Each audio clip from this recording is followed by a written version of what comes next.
So in this example, I want to focus on the use of parallel lines. That's really important in vector questions. They're used all over, and basically this is how they're used. If you know two lines are parallel and they're the same length, you know they're the same vector. So this vector b to c is also vector x. So just like this one, because they're parallel, b to c is parallel to a to e. Now how do I know this is parallel to that, or how do I know this is e to c is parallel to a to b? And we know that because when you stick equilateral triangles together, they make a whole load of parallel lines, and I can explain that very quickly. You should know about angles between parallel lines. That's an earlier video that I did, do check that out. And in short, it's basically if you have adjacent angles, that means two lines connected by another line here, and if you have an angle there and an angle there, and they both add to 180, then the lines that they're connecting, so this line and this line are parallel. So here's another two lines, A to B and E to C, and they're connected by this line A to E, and this angle here, if they add up to 180, then these two lines are parallel, and they certainly do add up to 180, these two angles, because we know equilateral triangles have all angles equal to 60. So this is 60, this is 60, this is 60, and even this angle at E over here is 60. So this angle and this angle are both 60, making 120. This angle is 60, so 60 plus this angle here, 120, makes 180. So I'm not going to go through that too slowly. Hopefully that made sense. If that didn't make sense, pause the video, think about it, replay the video, because I don't want to go through that too slowly. And if that really didn't make sense, do check out my earlier videos on angles between parallel lines on my website, sickmaths.com.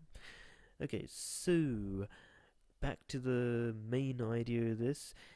Equilateral triangles, in short, make a whole bunch of parallel lines, and it's very easy to see where the parallel lines are, but also makes a whole bunch of equal vectors. So let's get on with the question. We want to find out B to C. B to C is the same as that line there, okay? It's the same distance and the same direction. Therefore, B to C is equal to X. E to C, that's the next thing we want to work out. E to C is over there. It's the same direction. It's parallel to A to B, and it's the same distance. So E to C is equal to vector U, just like it says over there. And what's next? C to D. C to D, well, it's from there to there. We also know that this is, E to C is U, E to D is X, so C to D is minus U, because it's going the opposite direction as the vector U. We know U goes upwards like that, so it's minus U and plus X, because it's going in the same direction as X, and it's the same as X. So, E to D is the same as X, so basically C to D is equal to minus U plus X. And finally, D to B, we're just trying to make it a bit harder here. D to B, you could take different routes. What route did I take for D to B? I could go this way, I could go that way, I could go all sorts of funky ways like that. I went D to A, I went the funky way, D to A and A to B.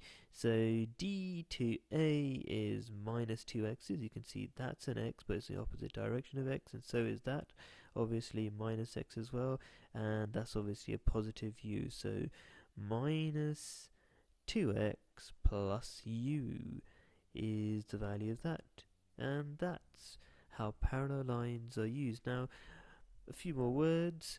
These equilateral triangles make parallelograms, so that's important to notice. Well, you can already see if you've got parallel lines, you can see this is a parallelogram, BEDC is a parallelogram. You get also a trapezium. Sometimes they don't show you the equilateral triangles, they just give you parallelograms or trapeziums. Either way, you've got parallel lines going on in the shapes, and you've got to use them.